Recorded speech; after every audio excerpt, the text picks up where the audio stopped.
غامدی صاحب نے جو امتحان جن طلبہ کے پیپر ہوتے ہیں نا ان کے لیے جو استدلال کیا ہے نا کہ کل اگر پرچہ ہے تو آج پیپر چھوڑ سکتے ہیں, وہ بالکل اسی اسٹائل کا استدلال ہے.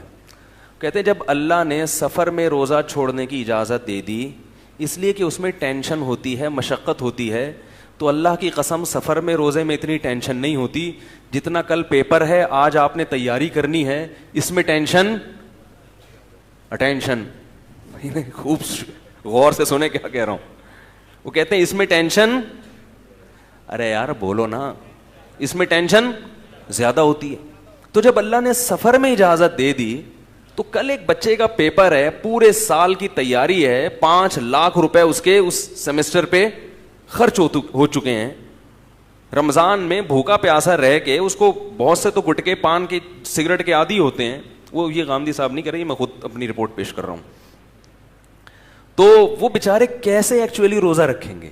کوئی بات نہیں, فعدۃ من ایام اخر, سمجھ رہے ہیں؟ جبکہ امت کے تمام فقہا, مفتیان کرام سب کہتے ہیں کہ روزہ چھوڑنے کی اجازت صرف 2 کنڈیشن میں ہے, سفر میں اور بیماری میں. اس کے علاوہ کسی صورت میں روزہ چھوڑنا جائز, بولو بھائی, نہیں. اس کے تفصیلی دلائل کیا ہیں وہ ایک طرف میں کچھ ایک اصول اور ضابطہ بیان کرتا ہوں آپ کو. یاد رکھو یہ جو عبادات کا جو معاملہ ہے نا, عبادات جو چیزیں خالص عبادت ہیں یہ توقیفی ہوتی ہیں. توقیفی گاڑا لفظ ہے, ابھی اس کا مطلب بیان کر رہا ہوں. توقیفی, توقیفی کا مطلب جیسے نقل ہے اسی نقل پر اکتفا کیا جائے گا, اس میں اپنی عقل کو دخل, بولو بھائی, نہیں دیا. کیونکہ جو عقل کو دخل دے گا نا وہ بڑی بے عقلی کی باتیں کرے گا اس میں. جیسے بھی میں آپ کو غامدی صاحب کی مثال دیتا ہوں, انہوں نے جو فلسفہ بیان کیا ہے نا وہ فلسفے پر خود بھی یہ عمل نہیں کریں گے. تو پہلے میں یہ اصول آپ کو سمجھا دوں کہ عبادات کیا ہوتی ہیں. عبادات کا معاملہ توقیفی ہے, موقوف ہے. کس پر؟ اللہ اس کے رسول پر. جیسے بیان کر دیا ایز اٹ از آپ نے اس کو لینا ہے, اس میں اپنی افلاطونیاں اور بقراتیاں نہیں چلیں گی, ورنہ آپ کا پورے دین کا ایسے ستیہ ناس ہو جائے گا جیسے یہود و نصارہ کا دین تباہ و برباد ہو گیا. انہوں نے بھی بڑی فلاسفرت کی, یہ اصل میں ایکچولی یوں تھا تو ایکچولی یوں تھا کر کے سیٹنگ ہی پوری آؤٹ کر دی. سمجھ رہے ہو؟ اللہ نے جہاں رمضان کے روزے بیان کیے وہاں ساتھ ساتھ بیان کر دیا فمن کان منکم مریضا او علی سفر, مریض ہو یا مسافر ہو, ختم. اب سفر کو اللہ نے بیان کر دیا, لہذا سفر میں اگر مشقت نہ بھی ہو تو بھی روزہ چھوڑنا, بولو بھائی, جائز. حالانکہ جناب غامدی صاحب کی تقریر کا خلاصہ یہ نکلے گا کہ سفر میں مشقت تھی اس لیے اجازت دی, اور یہ مشقت کل پیپر والے کے لیے بھی ہے لہذا اس کو بھی اجازت ہے. اس کا مطلب اگر سفر میں مشقت نہ ہو تو پھر غامدی صاحب کے نزدیک روزہ رکھنا کیا ہوگا؟ فرض ہونا چاہیے. میں کہتا ہوں ایک غریب آدمی جو بیچارہ جھونپڑی میں ہو, اسے کوئی اسلام آباد لے جائے جہاز میں بٹھا کے, اس کو اپنے جھونپڑے میں لوڈ شیڈنگ میں جو مشقت تھی سفر میں وہ مشقت نہیں ہوگی. وہ کہ یار موجہ ہی, وہ کہے گا روز میرے ایسے سفر ہوں. لیکن آپ خود بھی فتویٰ دیں گے کہ اس مسافر کے لیے روزہ چھوڑنا جائز ہے. سمجھ میں نہیں آ رہی بات؟ اس کو ایک اصول ہے, کیونکہ اصول فقہ نہیں پڑھا نا, مجتہدین کے استدلال کے طریقے نہیں پڑھے, مدرسوں میں تو پڑھا نہیں ہے, ادھر ادھر سے کچھ کتابیں کچھ یہاں سے کچھ پڑھ کے اپنا ایک نیا فقہ مارکیٹ میں لانچ کیا. فقہا ایک اصول بیان کرتے ہیں کہ شریعت میں جو خاص طور پر عبادتیں ہیں ان کا مدار علت پر ہوتا ہے, حکمت پر نہیں ہوتا.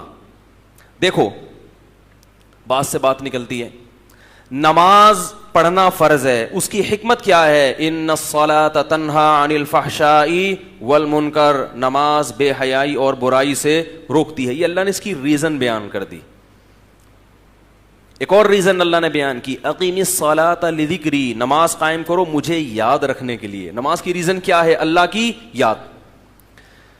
اب آپ کہیں یار اصل مقصد ہے اللہ کی یاد, لہذا ذکری فرقہ جو بلوچستان میں لانچ ہوا, نئی نئی چیزیں مارکیٹ میں آ رہی ہیں چند سو سال پہلے.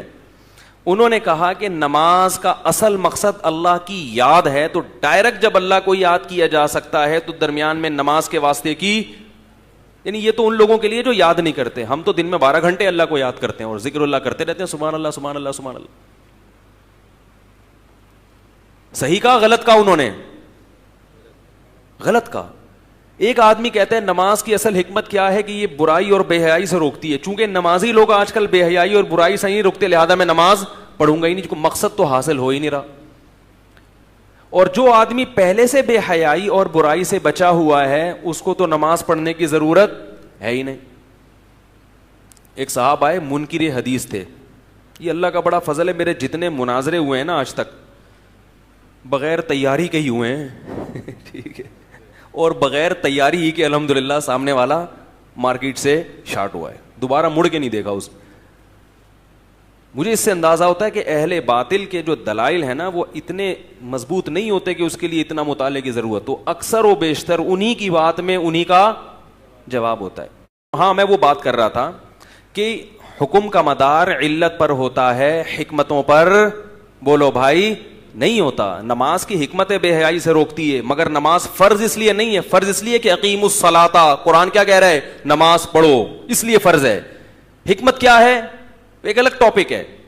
روزے کی حکمت کیا ہے, لعلکم تتقون, تاکہ تمہارے اندر تقوی پیدا ہو, یہ حکمت ہے.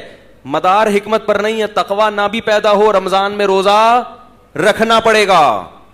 اگر ایک آدمی کہتا ہے رمضان کے روزے کا مجھے فائدہ نہیں ہے لہذا اگلے سال میں نہیں رکھوں گا, اور گنہگار ہوگا. کیوں؟ علت یہ ہے کتب علیکم الصیام, تم پر روزے فرض کیے گئے. اس میں حکمتیں ہیں کہ بھئی تقوی پیدا ہوتا ہے, للہیت پیدا ہوتی ہے, نفس پہ کنٹرول کرنے کی صلاحیت پیدا ہوتی ہے. یہ حکمت ہے. مدار حکمت پر نہیں ہے, مدار اس آیت پر ہے جس میں روزے کو فرض قرار دیا گیا. اب سمجھو کہ یہ جو اللہ نے کہا کہ سفر میں روزہ چھوڑ سکتے ہو, اس کی حکمت ہے کہ سفر میں مشکل ہوتی ہے. یہ حکمت ہے, علت نہیں ہے. علت وہ آیت ہے جس میں سفر میں روزہ چھوڑنے کی اجازت دے دی گئی. لہذا سفر میں مشقت ہوگی تو بھی روزہ چھوڑنا جائز, مشقت نہیں ہوگی تو بھی روزہ چھوڑنا جائز ہوگا. اور سفر کے علاوہ اگر مشقت نہیں ہو تو بھی روزہ رکھنا فرض ہے, مشقت ہو تو بھی روزہ رکھنا فرض ہے. ڈی ایس پی صاحب کو فون کریں بھائی, بہت دن ہو گئے, دھمکیاں نہیں دی ہیں نا, معاملہ خراب ہو گیا. پنجاب میں ہوتا نا تو سمجھ جاتے تو تڑپ جاتے ہیں, سمجھ رہے ہو تو اب آئی سمجھ میں بات. اللہ نے مرض میں اجازت دی, اور یہی وجہ ہے کہ مرض اگر بڑھنے کا اندیشہ ہو تو روزہ چھوڑنا جائز ہے, چاہے مرض چھوٹا ہو یا زیادہ ہو. لہذا اللہ نے کہیں بھی نہیں قرآن میں کہا کہ کل اگر پیپر ہے تو روزہ چھوڑ دو, کیونکہ اگر اس پر مدار رکھا جاتا ہے نا حقیقی مشقت پر, کہ واقعی اگر مشقت ہے تو روزہ چھوڑ دو, تو مسئلہ پھر بڑا گمبھیر ہو جاتا. کیوں؟ اس لیے کہ میں یہ کہتا کہ گرمیوں میں مجھے کیا ہوتی ہے, تکلیف ہوتی ہے. ایک آدمی کے لیے کل پیپر کی وجہ سے روزہ چھوڑا جا سکتا ہے, تو میرا پیپر نہیں بھی ہے, مجھے جون کا روزہ ویسے ہی سمجھ میں نہیں آتا میرے. تو یہ تو ایک عجیب بھیڑ چال بن جاتی. وہ رکھ رہا ہے, وہ نہیں رکھ رہا, وہ کہہ رہا ہے مجھے تکلیف ہے, وہ کہہ رہا ہے تکلیف نہیں ہے, وہ کہہ رہا ہے تکلیف نہیں ہے, تو پھر روزہ کا ثواب کیا ہے؟ تو روزہ کو تو نام ہی مشقت کا ہے. کیا خیال ہے؟ تو اس لیے یہ جو نئے نئے حضرات آ رہے ہیں نا, پروفیسر حضرات, ان سے دین مت سیکھو میرے بھائی, دین علماء سے سیکھو جو صدیوں سے مدارس میں پڑھتے پڑھاتے آ رہے ہیں. اگر ان میں غلط ہیں تو صحیح بھی انہی میں پیدا ہوں گے. اسی وجہ سے تمام فقہا کا اجماع ہے کہ کیسی ہی شدید مشقت ہو, اگر سفر نہیں ہے اور مرض نہیں ہے تو آپ کو روزہ رکھنا پڑے گا. یہاں تک کہ کوئلے کی کان میں کام کرنے والا مزدور جو 1 منٹ پیاس پانی کے بغیر گزارا نہیں کر سکتا, اس کو بھی روزہ رکھنا پڑے گا. نہیں آ رہی بات؟ گرمیوں میں گڑا کھودنے والا مزدور, اس کو بھی روزہ رکھنا پڑے گا, کیونکہ مشقت ہوگی. مشقت کی وجہ سے اللہ نے روزہ چھوڑنے کی اجازت نہیں دی. روزہ تو نام ہی مشقت کا ہے. سمجھ میں نہیں آ رہی بات؟ مشقت کی وجہ سے اجازت دی. مشقت تو اسی میں ہوتی ہے نا. ہر آدمی کو ایئر کنڈیشن لائف تھوڑی ملتی ہے. 1400 سال سے مسلمان ایئر کنڈیشن میں نہیں بیٹھتے آئے تھے, یہی تھا مزدوری کرنا, یہ کرنا, وہ کرنا, گڑھے کھودنا. یہ انہی لوگوں کو تو قرآن خطاب کر رہا ہے. یہ تو ہمیں ایک سہولت مل گئی, ایئر کنڈیشن روم اور اے سی آفس ہے اور کمپیوٹر پہ بیٹھے ہوئے ہیں. اصل جو خطاب ہو رہا ہے صحابہ کرام کو, وہ تو یہی تھے, مزدور تھے, کھیتی باڑی کیا کرتے تھے. کسی صورت میں جائز نہیں ہے مزدور کے لیے روزہ چھوڑنا. سوال پیدا ہوتا ہے کہ کوئلے کی کان میں کام کرنے والا رکھے گا کیسے؟ وہ تو 1 سیکنڈ بھی پانی کے بغیر گزارا, بولو نا بھائی, نہیں, وہ تو مر جائے گا.